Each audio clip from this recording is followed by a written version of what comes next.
Well, I was a senior in high school when he was killed, and I wasn't politically active. I remember watching him on television and kind of chuckling at his funny accent, and he'd pronounce Cuba as Cuber and things like that. But he was an interesting fellow, as I recall, and it was fun to read about him and see him on television now and then. My parents were staunch Republicans. They would never have voted for Kennedy.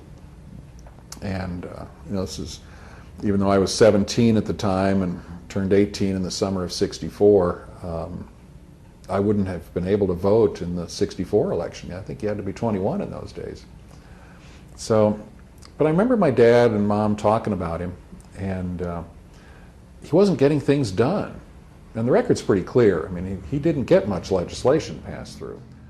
But Kennedy gets credit for the space race. Well, of course, it didn't start under him. It started in the Eisenhower administration. But he's the one who said that we're going to set foot on the moon by the end of this decade. He basically said, we're going to make it happen. And those kinds of inspiring words and people who say them are so important to the nation and the nation's history. And that's why so many people think about him often and wish someone like him were still around. I have a good friend in town named Greg Martin, Mitch Martin to his friends. And Mitch is a conservative and a Republican, huge fan of John F. Kennedy. He probably wouldn't have voted for him, but just admires the man greatly. And Mitch was also a big fan of Ronald Reagan. He just marveled at the similarities between the two.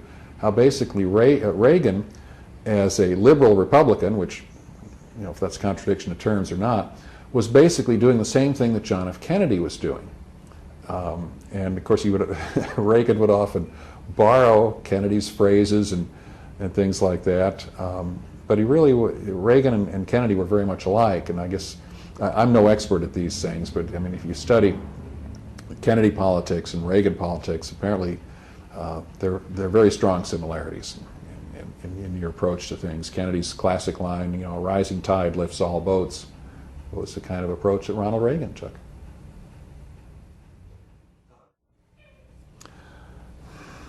No,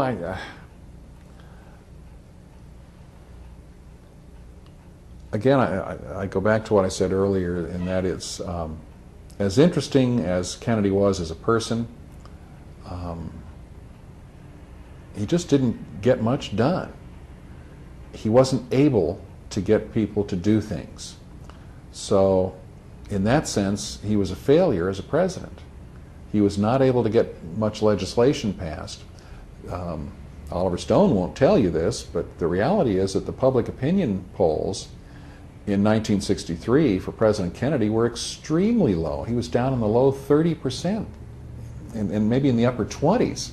So George Bush today, as controversial as he and some of his policies may be, has more than twice that. He's up in the 60% range. So I remember in the fall of 1963, maybe it was one of the social studies classes or something like that in high school, but it really looked like Kennedy would have great difficulty getting reelected. The economy wasn't doing much. We'd been through two major potential catastrophes with the Bay of Pigs invasion and the Cuban Missile Crisis, and both of these events could have launched us into World War III.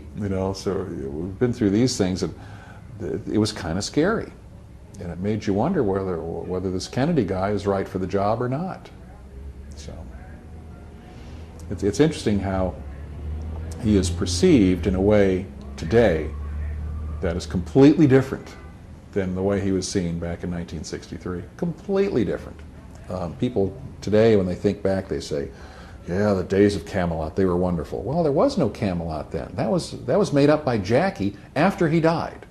In a interview with Theodore White with Life magazine, she mentioned that was his the musical Camelot was his favorite, and he used to listen to the record album all the time. And Theodore White keyed in on that and decided, well, this was the age of Camelot then. So it was completely post-Kennedy, and it had nothing to do with the Kennedy presidency. But you ask people today, and they say, oh, yeah, those are the Camelot years. They were great. No, they weren't. So, you have your speculation on what the world might have been like if you hadn't died here? None at all. Absolutely none. I remember the 1964 election. Johnson won, of course, in a landslide. But you know, if Kennedy hadn't been killed, then he and Johnson would have been running against Barry Goldwater, and that's a scary thing too. And you know, I lived for several years in Arizona, and knew of Barry Goldwater fairly well following the assassination, and that was pretty scary too. I really don't know this. I think Kennedy's presidency was too short to get a real accurate gauge of what he could have done. If he'd been reelected, and I think that's a big if, but if he'd been reelected, I think the odds are pretty good that he would have been able to get some of his plans implemented. But I don't know. Fascinating question, and it can never be answered.